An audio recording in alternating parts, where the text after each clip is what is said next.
ada kubu meminta paket, yang satu ada kubu supaya kode etik di drop. Ini kan tarik menarik. Kalau saya diamkan, ini sampai jam 12 malam nggak selesai, sampai besok nggak selesai. Sedangkan tatip ini harus selesai hari ini, karena masih banyak kerjaan kita yang berusaha. Dan di sini harus dibutuhkan jiwa-jiwa kenegarawan. Tadi saya aja ngomong. Ini ada dua kubu Najamudin dan kubu Pak Nono Sampono. Akhirnya saya berjalan keluar, saya sampaikan, oke, yang minta sistem paket kita setujui dengan catatan. Kalau ada yang perlu diedit, ya kita edit. Kalau ada yang perlu di-drop, ya kita drop. Sama juga kita go bahwa kode etik, tersangka, terpidana, semuanya itu boleh mencalonkan. Itu kita silakan, nanti urusan anggota. Yang penting kita ikuti seperti yang disarankan oleh KPU, harus menyampaikan di para pemilih bahwa saya pernah dihukum karena ini, pernah melakukan pelanggaran berat ini disampaikan pada saat calon. Itu aja. Kurang baik karena banyak yang tidak setuju dengan dibolehkan narapidana atau orang yang memiliki pelanggaran kalau saya itu semua daripada ini ribut terus, itu nanti kita bisa berhenti. Nanti kan ada kesepakatan. Daripada ini tidak kita putus, tidak selesai-selesai, sedangkan banyak pekerjaan-pekerjaan kita di belakang. Satu contohnya, tatip tentang perkembangan dari Papua. Itu masih belum masuk ke tatip. Belum masuk anggotanya, itu harus disiapkan.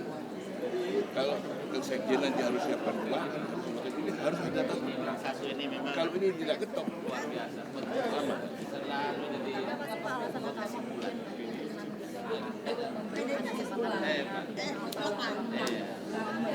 Kalau dari pihak kami memang tidak dibicarakan, tapi ini menjadi salah satu negosiasi antara kelompok dan kelompok Najamudin.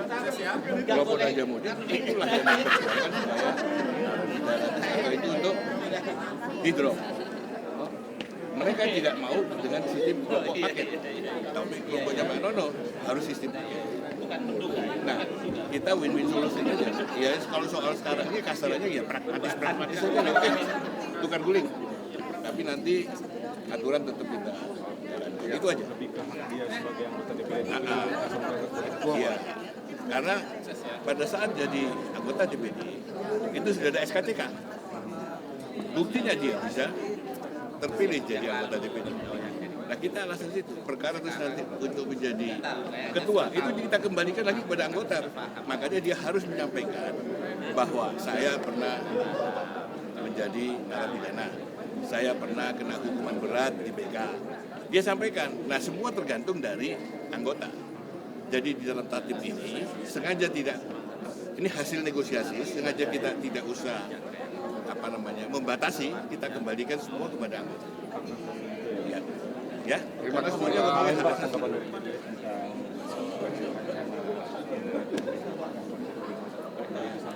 Tadi sudah disampaikan itu Bu Elviana. Ketua. Ini Bu Elviana aja. Saya ulang laporan hasil penyelesaian harmonisasi rancangan peraturan DPD RI tentang tata tertib. Setelah kita mendengarkan laporan hasil penyelesaian atau harmonisasi rancangan peraturan DPD RI tentang tata tertib oleh PPU, apakah rancangan... Pimpinan izin minta penjelasan pimpinan. Tidak perlu penjelasan lagi. Minta penjelasan pimpinan 03. Waktu cuma 1 hari, sementara kita sepakat itu kembali kepada Sukwil. Dan semua mekanisme Sukwil saya lihat dari beberapa paket sudah melakukannya. Tapi ketika kembali kepada Sukwil, pertanyaannya, rapat Sukwil siapa yang akan memimpin?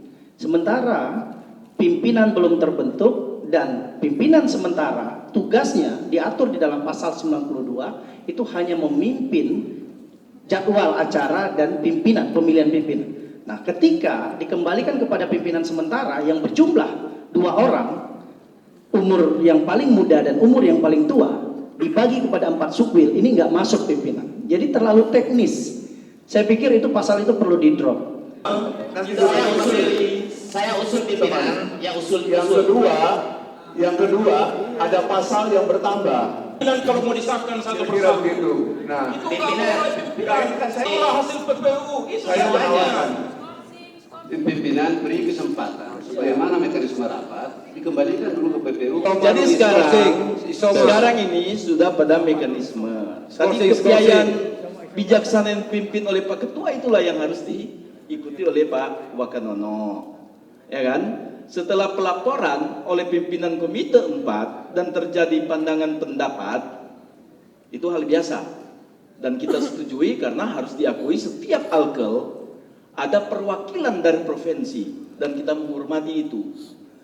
Kemudian Pak Ketua tadi memberikan kesempatan pada pimpinan komite, memberikan klarifikasi, kemudian menawarkan setuju atau tidak. Nah, itulah yang harus dilakukan ini. Harus diberikan kesempatan pada pimpinan PPU untuk menjelaskan, memberikan ini, kemudian pimpinan menawarkan. Ada anggapan bahwa PPU bekerja tidak berdasarkan asas hukum dan tidak sesuai ketentuan. Itu kami amat sangat tidak terima. Yang kedua adalah kata selundupan atau apapun dalam pasal. Ini harus kami klarifikasi untuk tidak kami terima. Karena ini juga tidak bagus bahasa ini digunakan dalam forum resmi sidang paripurna luar biasa ini. Klarifikasi ketiga adalah bahan yang digunakan dalam rapat ini perlu saya nyatakan. Bahan sebenarnya perubahan, bukan kata diperintah. Ini yang bicara teman-teman menyusun hasil. Hari ini kita mengambil keputusan dan prosedur saya instruksi ketua saya tadi aturan kode etik dikeluarkan. Cukup, teman-teman semuanya sudah bereskan.